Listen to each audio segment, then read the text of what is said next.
Benoît Tréhioux, bonjour. Bonjour. Vous êtes responsable Renault Z de France. Alors, est-ce que vous pouvez nous présenter les activités électriques de Renault ?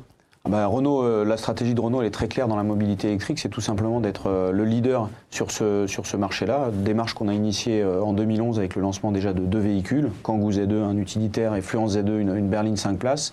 Suivi de Twizy début 2012 qui est un petit quadricycle électrique, et à partir de mars 2013, donc dans quelques jours, Zoé qui sera la première citadine électrique qui dépasse 200 km d'autonomie, qui donc devrait vraiment permettre de révolutionner le marché. Alors justement, parlons de ce véhicule, à qui s'adresse cette Zoé ?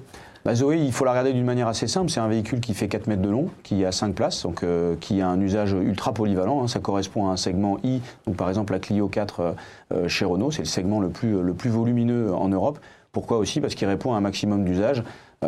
Célibataire, petite famille, deuxième voiture de la famille, mais aussi véhicule d'entreprise. Donc on couvre une segmentation d'utilisation qui sont très vastes, aussi bien pour les particuliers que pour les entreprises. Est-ce que vous êtes fixé certaines ambitions avec ce véhicule ? On a des ambitions très claires sur ce véhicule. On ne communique jamais sur nos chiffres parce qu'on préfère que la réalité permette de les vérifier quand les voitures seront immatriculées. Néanmoins, ce qu'il faut retenir, c'est qu'on a reconstruit complètement l'usine de Flins pour pouvoir produire cette Zoé donc dans les Yvelines, et qu'à terme, avec Kangoo Z2 et Zoé qui est fabriquée à Flins, il faut retenir que 80% des voitures électriques de Renault vendues dans le monde seront fabriquées en France. Bon, il y a peut-être un chiffre sur lequel on peut communiquer, c'est le prix d'achat. À partir de quel montant on pourra s'offrir une Zoé ? Alors, bonus écologique déduit, le tarif de Zoé, ça démarre à 13 700 € TTC, auquel il faut ajouter un loyer mensuel pour la batterie qui est de 79 € TTC. Il faut avoir en tête qu'une Zoé, à partir de 12 500 km par an à peu près pour un particulier,